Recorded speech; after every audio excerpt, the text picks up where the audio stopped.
Juvvaladinne fishing harbour మత్స్యకారుల జీవనాడి అని మాజీ ముఖ్యమంత్రి జగన్ మోహన్ రెడ్డి పేర్కొన్నారు. జువలదిన్నె హార్బర్ ప్రైవేటీకరణ వ్యతిరేకంగా మత్స్యకారులతో మాజీ ముఖ్యమంత్రి జగన్మోహన్ రెడ్డి ముఖాముఖి నిర్వహించారు. హార్బర్ను ప్రైవేటు కంపెనీకి ఇవ్వడం వల్ల మత్స్యకారులు తీవ్రంగా నష్టపోతారని మండిపడ్డారు. గతంలో వైసీపీ ప్రభుత్వం మత్స్యకారుల సంక్షేమానికి ప్రత్యేక ప్రాధాన్యత ఇచ్చిందని గుర్తు చేశారు. హార్బర్పై మత్స్యకారులకే పూర్తి హక్కులు ఉండాలని డిమాండ్ చేశారు.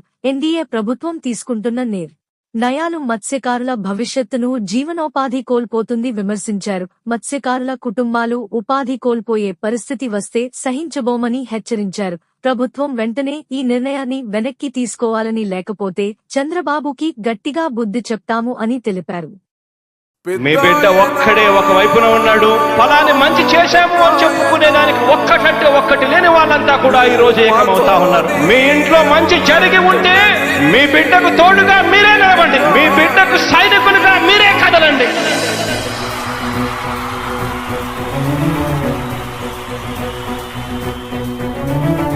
మీ ఇంట్లో మీ బిడ్డ వల్ల మీకు మంచి జరిగి ఉందా లేదా అన్నది మాత్రమే ఆలోచన చేయండి. మీ ఇంట్లో మీ బిడ్డ వల్ల మీకు మంచి జరిగి ఉంటే మాత్రం మీ బిడ్డకు సైనికులుగా మీరే నిలవండి అని చెప్పి సందర్భంగా కోరుతా ఉన్నా. ఇచ్చిన మాట తప్పితే ఓటు వేయొద్దని చెప్పిన దమ్మున్నడు జగను. చెప్పిన మాట చెప్పినట్టుగా చేసిన మా రాజన్న కొడుకుర జగను. ఏ కష్టం రావద్దని పేద గుండెకు పది పథకం పంపిండు గడప గడపకు. పులి గడపలో పులి పుట్టినట్టే పుట్టిండురా. జెండలు జత కట్టడమే మీ ఎజెండా, జనగుండల గుడి కట్టడమే జగను ఎజెండా. బలిరా బలి బలిరా. ఇక్కడే ఈ ప్రాజెక్టులో మత్స్యకారులందరికీ కూడా ఎక్స్క్లూజివ్లీ ఫిషింగ్ హార్బర్ ఏర్పాటు చేసిన ఈ ప్రాజెక్టు మన కళ్ళ ఎదుటే కనిపిస్తుంది. పక్కనే బాపట్ల జిల్లాలో నిజాంపట్నం ఫిషింగ్ హార్బర్, అందులో 62% పనులు ఇప్పటికీ పూర్తయ్యాయి మా ప్రభుత్వ హయాంలోనే.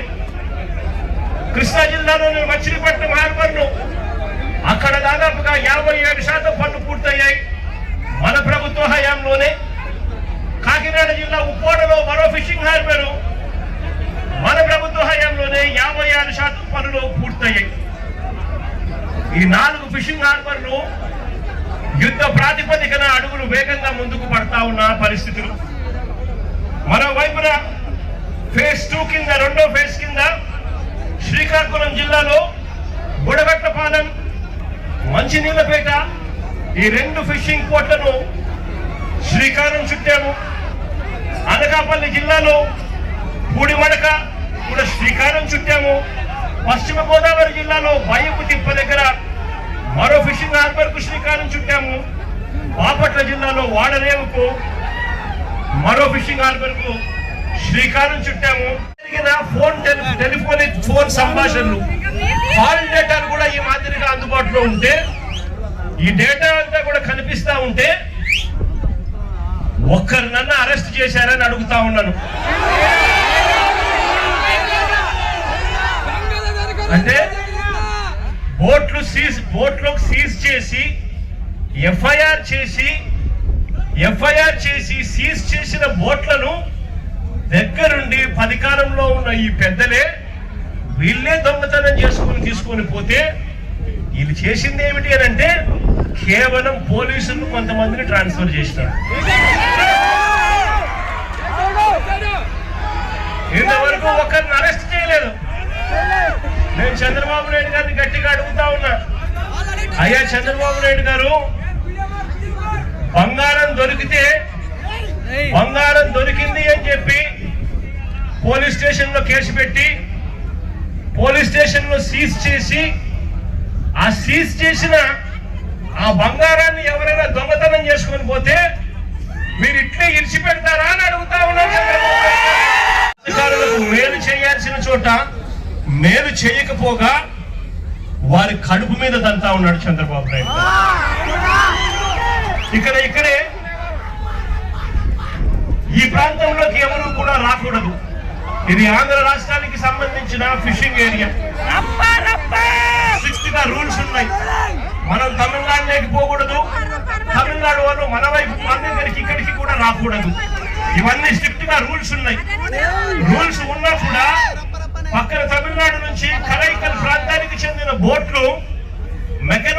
బోట్లు మన ప్రాంతానికి ఇక్కడికి వచ్చి వాళ్ళు మెకనైజ్డ్ బోట్లతో ఇక్కడ మన మత్స్య సంపదనంతా కూడా తరలించుకొని పోతా ఉంటే మన వాళ్ళు కడుపు మండి, మన వాళ్ళు తినడానికి ఇబ్బంది పడే పరిస్థితుల్లో కడుపు మండి రాష్ట్ర ప్రభుత్వం పలకని పరిస్థితుల్లో ఆ బోట్లను మన మత్స్యకారుల దగ్గరుండి ఆ బోట్లను పట్టుకొని పోలీసులకు అప్పచెప్తే పోలీసులు ఆ బోట్ల మీద కేసులు కట్టి ఎఫ్ఐఆర్ చేసి ఆ బోట్లను సీజ్ చేస్తే ఆ సీజ్ చేసిన ఆ బోట్లను, ఆ ఎఫ్ఐఆర్ కట్టిన ఆ బోట్లను చివరికి మళ్ళీ ఏమైంది? ఇక్కడే ఇది ఫోన్ కాల్ డేటా.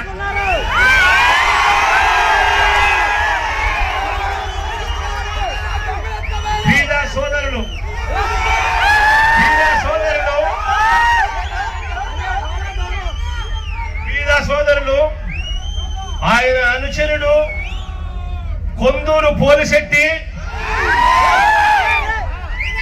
అక్కడ బోటు యజమానులు అశోక్, వీళ్ళ మధ్య జరిగిన సంభాషణలకు సంబంధించిన కాల్ డేటా, టెలిఫోన్ లో మాట్లాడిన కాల్ డేటా, కాల్ నెంబర్లు వీళ్ళందరూ కూడా కుట్రమని ఒకరితో ఒకరు మాట్లాడుకొని నారా లోకేష్ అనే వ్యక్తి ఇప్పుడు మార్చి 12వ తారీఖున ఇంటికి వస్తాడు. మార్చి 16వ తారీఖున ఈ బోట్లు ఇక్కడ నుంచి పోతాయి.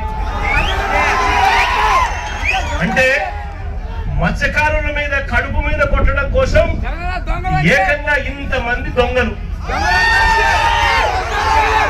ఇంతమంది పెద్ద దొంగలు, ఒకరు ముఖ్యమంత్రి కొడుకు, ఒకరు ఎంపీ, ఇంకొకడు ఎమ్మెల్యే, ఇంతమంది కలిసి ఎవరిని తన్నేది? చిన్న చిన్న పేదవాళ్ళైనా మత్స్యకారులు అనడానికి, కడుపు మీద కొట్టడానికి ఇంతమంది ఏకమవుతారు. నేను అడుగుతా ఉన్నా. ది మెన్స్ సెలూన్స్ మా బ్రాంచ్లు opposite Venkateswara theatre, Tummalapenta road, opposite Sravanthi theatre. మన నూతన బ్రాంచ్ రూపాయి మిద్ది ఆపోజిట్ కెనరా బ్యాంక్ కావలి.